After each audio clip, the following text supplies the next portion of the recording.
Buenos días, doctor y compañeros. Mi nombre es Javier Carvajal, soy estudiante de la Universidad Central del Ecuador, carrera de Medicina, y estoy en el paralelo A2, segundo semestre. El sentido de la vista es muy importante, nos sirve para tener una percepción de nuestro medio externo, pudiendo recibir información de forma en color, luz, movimiento, profundidad o distancia, etc. Y a continuación voy a presentar una descripción anatómica e histológica del órgano del ojo, utilizando una anatomía comparativa con el ojo de bovino. Podemos observar que todavía posee algunas estructuras aledañas al ojo, como el tejido adiposo y la conjuntiva. Además que en la parte posterior vamos a encontrar el nervio óptico.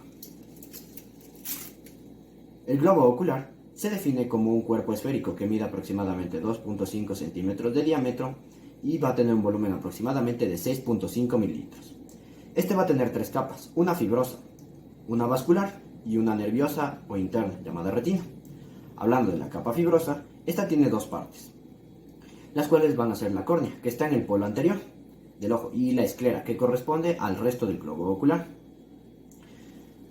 Vamos a hacer un corte a nivel del limbo para separar la córnea de la esclera.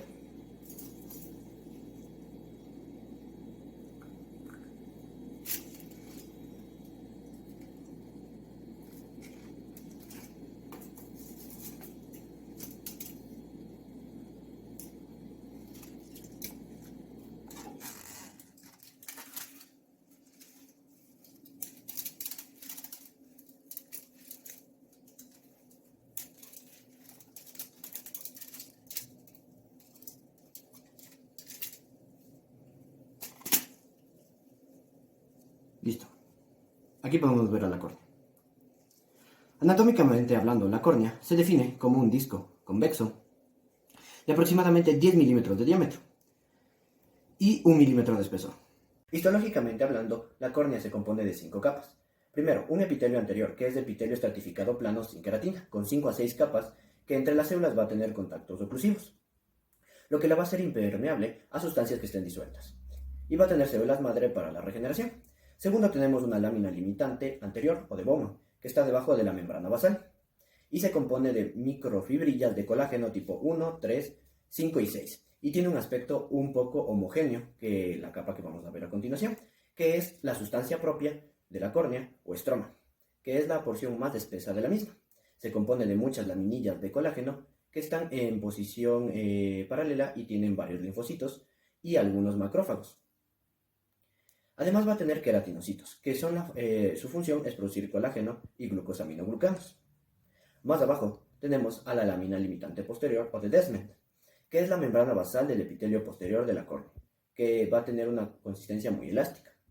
Y finalmente tenemos a un epitelio posterior de la córnea, que se le denomina también endotelio corneal, pero no tiene que ver con estructuras de los vasos sanguíneos, pero se le dice así porque es una capa de epitelio simple plano, que tiene la función de bombear el agua hacia afuera de la córnea para formar el humor acuoso. Para poder observar las estructuras más internas del ojo debemos retirar la esclerótica.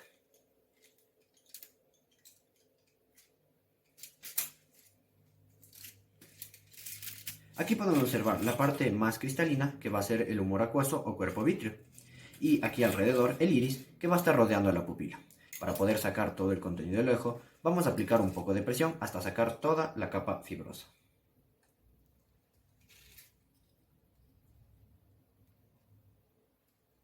No sé si ahí está. Ya, listo.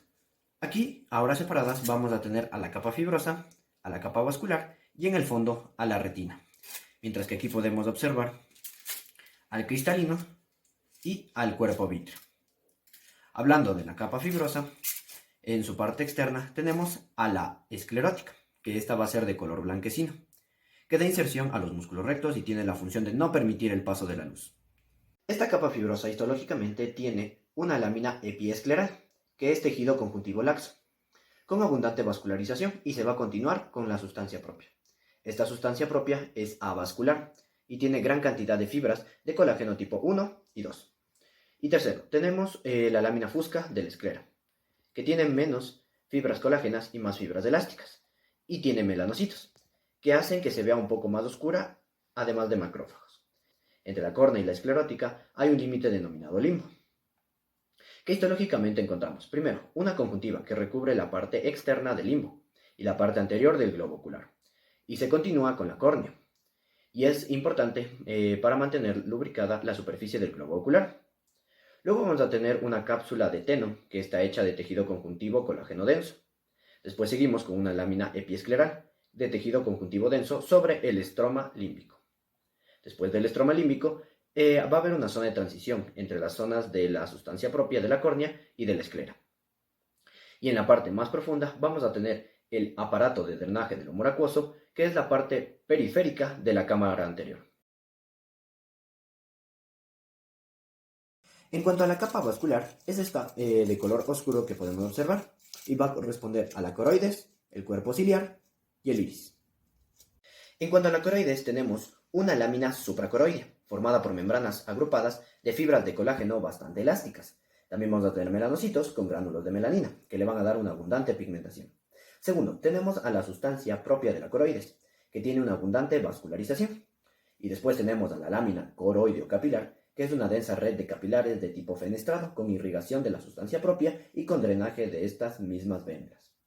Cuarto, tenemos a la lámina basal o de Broca, que va a separar el epitelio pigmentado de la retina de la lámina coroideo-capilar. A continuación veremos la estructura del cuerpo ciliar. Primero, tenemos una lámina supracoroidea, que sirve de transición entre la esclera y el cuerpo ciliar. Segundo, tenemos al músculo ciliar, que es músculo liso, y sus fibras que pueden tener tres direcciones, siendo de tipo radial, circular o meridional. Luego tenemos a la capa vascular, o estroma, que está muy vascularizada por ramas arteriales del círculo arterial mayor del iris. La lámina basal, o de Bruch, con las mismas características que en la coroides. Quinto, tenemos al epitelio ciliar pigmentado, que es una capa de células cúbicas entre la ora serrata hasta la raíz del iris. Y al final tenemos al epitelio ciliar no pigmentado, que va de cúbico a cilíndrico. Seguimos con el iris. Primero tenemos una capa limitante anterior, compuesto por fibroblastos y melanocitos. Segundo tenemos al estroma del iris, que es tejido conjuntivo laxo con fibras colágenas densas, con fibroblastos, melanocitos, macrófagos y mastocitos. Tercero, tenemos un epitelio anterior, que es del músculo dilatador de la pupila, que es una capa simple de células mioepiteliales planas. Y al final tenemos a un epitelio posterior, que es una capa de células cilíndricas con abundantes gránulos de melanina, que les da una abundante pigmentación. Continuamos con la retina, que es la capa más interna y es todo lo que podemos observar aquí adentro. La retina se va a componer de 10 capas de afuera hacia adentro. Primero, un epitelio pigmentado de células cúbicas. Segundo, la capa de conos y bastones, que tiene las prolongaciones de los conos y los bastones. Tercero, va a haber una capa limitante externa, que es una membrana fenestrada muy delgada. Cuarto, una capa nuclear externa, o llamada granulosa externa, que va a contener a los núcleos de los conos y bastones. Seguimos con la quinta, capa plexiforme externa, zona de transición entre los fotorreceptores y la primera neurona.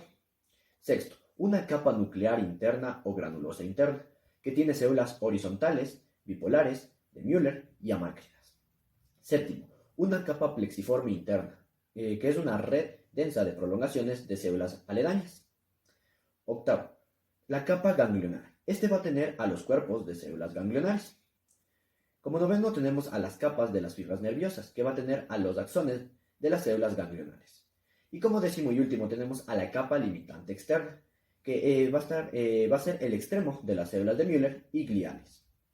A continuación vamos a ver al cristalino y al cuerpo vítreo. Tenemos al lente y la porción del iris aquí alrededor. Para poder sacar vamos a utilizar la fuerza de nuestros dedos para poder separar el cristalino del humor vítreo. Listo. Aquí, el cristalino. Este es un cuerpo biconvexo que está entre el iris y el cuerpo vítreo. Va a tener un espesor de 3.5 milímetros y tiene 3 capas de adentro hacia afuera. El cristalino tiene 3 capas de afuera a adentro. La cápsula, una membrana gruesa que rodea al epitelio del cristalino. Luego continuamos con el epitelio del cristalino, que es una capa de formación constante de nuevas células para el cristalino. Tercera, o fibras del cristalino, que están incluidas en el núcleo de la estructura.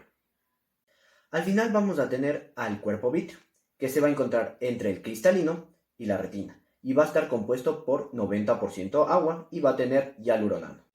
Esta ha sido mi presentación sobre el globo ocular. Muchas gracias.